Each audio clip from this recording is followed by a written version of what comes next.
Hello everyone, welcome back to our channel. Hope you have a wonderful day. Another Q&A that we found somewhat useful when it comes to personal finance and how we go about doing things in order for us to achieve fire. This question is somewhat interesting, especially for those of you who have children or child. Yeah. Because it's just a extra expense. Not Very extra expensive. No, it's not just an extra expense. It's one of those things like you never thought of it until you become a parent. Later stage though, when we were a baby, we didn't think of it. But then when the problem is when they start asking buying toys. For us trigger anyway. That trigger us. So we didn't think of like teaching them money. We didn't know that because we want to show them the habit of saving, spending, and investing and giving as well. So when they were around, I think 3 or 4, starting knowing money, friends having these toys and they want to have the toys, we ask them, you don't just get it for free. We don't just buy anything you want. And we teach them that. So it kind of working. I don't know. We'll see what happened 10 years later. But we found a post. There's a lady, she's asking, a lady or I don't know, or a guy, I have no idea, and a parent asking about the question. Just wanted the parents' thoughts. I have $2,000 in a bank for my daughter, doing absolutely nothing, which is good. He realized it. Is there a better way to make money, more money on it for her? She's 11. I'm trustee of her account until she's 18, but hoping to set up a little side cash for a starter for her. Any ideas would be appreciated. No, excellent. Yeah. This is based on our personal experience and our personal journey as well, guys. Please don't take a note. It's just what we go through. Yeah, it's just from our experience. We're not financial advisor or accountant, and we're doing it just think it suits for our situation, and we think it's okay for our kids. Yeah. So like if you have enough emergency fund, if you have enough for your own expenses, and if you're already invested on your own, I guess, journey in order for you to achieve retirement, let's say early retirement, and if you have that surplus income, this is what we're doing.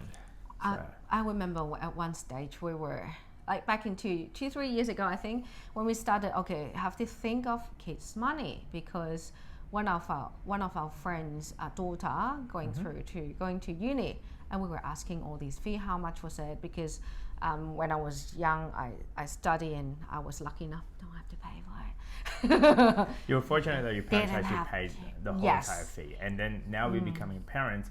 Like I have to know how much. Exactly. What's the inflation going? It's almost double. So we're asking him this, and he said, well, in Australia we can use HICS or like student loan is inflation rate in Australia, which is good.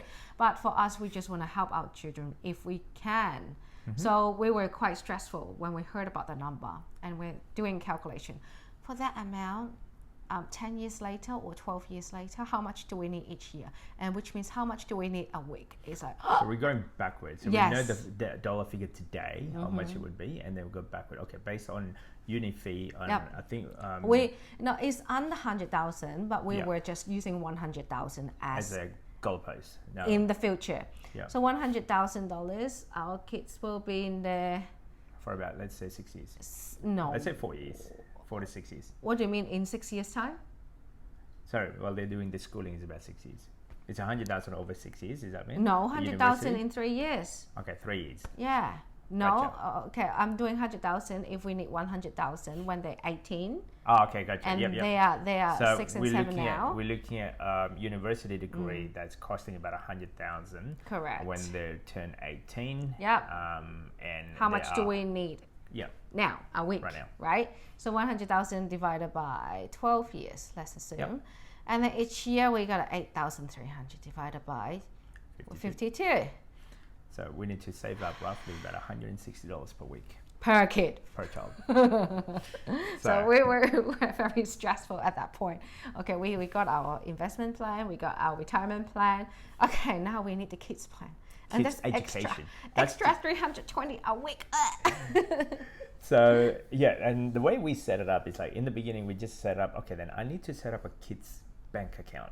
Yes. So we just went to any bank, any bank of your choice. Like for us, we choose Westpac because we have a branch downstairs, and I've been a Westpac customer for a long time. So we create a minor account, as in I am the person trustee as well. Yeah. Yeah. And in there, we give them the options of how can I teach them about money, and have the concept of money. Yep.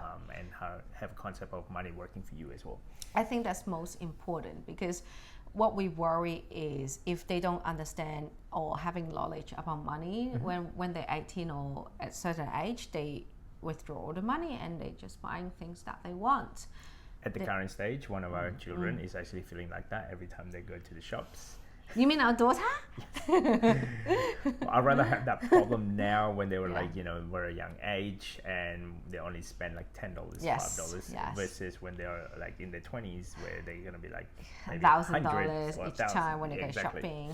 And then if it's not fixed, or if it's not rectified, then it will be, when you become an adult, it will be bigger problem and hundreds of thousands. More zeros at the end. Exactly. Yeah. So we studying. That's how we feel educational knowledge is most important. So we teach them about money first, and then show them.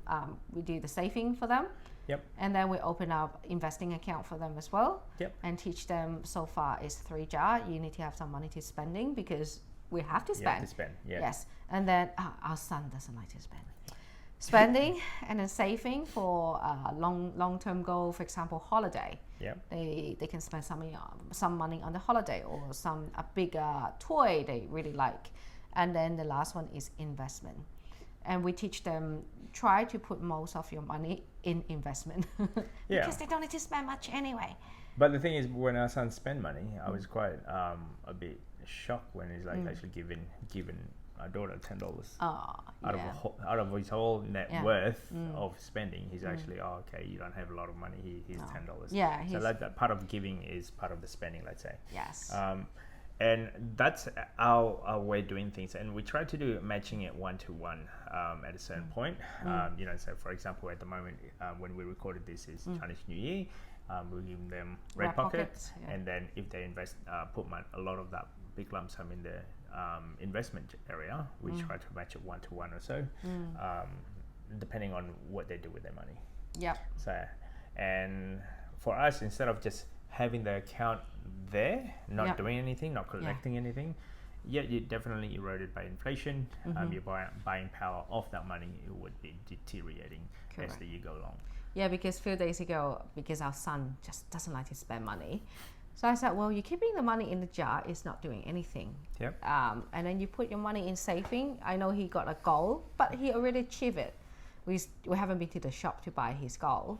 And I said, you got more than that. Why don't you put the money in investment? Because they can just go out early and help you to invest money and get more money back. Yep. So same as this person asking, well, doing nothing, why can't you just put some money, for example, in a high interest account, or term deposit, or even open an ETF account.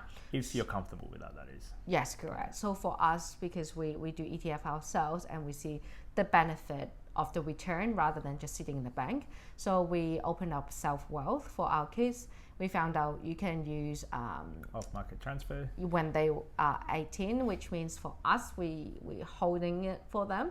But when they turn 18, we can just transfer to them without paying any capital gain tax. The concept of the ETF is actually for the, university degree, university, fees. Yep. And hopefully that all of that money will be covering all of those costs.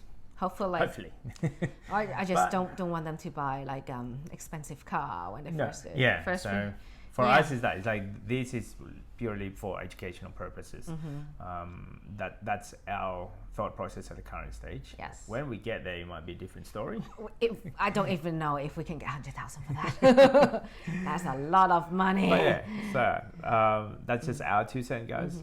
This is our process in order of what do we do with our kids' account and how are we going to achieve it and what our goals are for our kids' account. I remember, when I was little, Mum just put it in a saving account. I forgot start on what age when I can access the money. Drained. All of them gone. Oh God! And shopping. So yeah, like you can create it, I guess, a little bit more harder, but a bit more complex. But we try to keep it simple. Yeah, just 3 ways: spending, saving, and investing. Yeah, hopefully we set them up for life. They have all these habits when they become an adult. Yeah. So if we build them, the tread from now. Yeah. So hopefully they can actually utilize that as they grow older, or as they become a young adult, and as well when they become an adult. Because money wasn't actually taught for us, well, for me anyway, when we were young. It wasn't a conversation that we talk about on a regular basis. But we try to explain to them at a regular basis, especially when they go out and seeing all of these shiny objects syndrome. Yeah, materialistic. This is just based on our 2 cents, guys, based on our personal experience and what we do. You don't have to copy us. It's just some idea to share with you guys. So if you like this type of content, guys, hopefully this answered you when it comes to money questions for our children's kids, account. Don't forget to subscribe, comment. See you next time. Bye.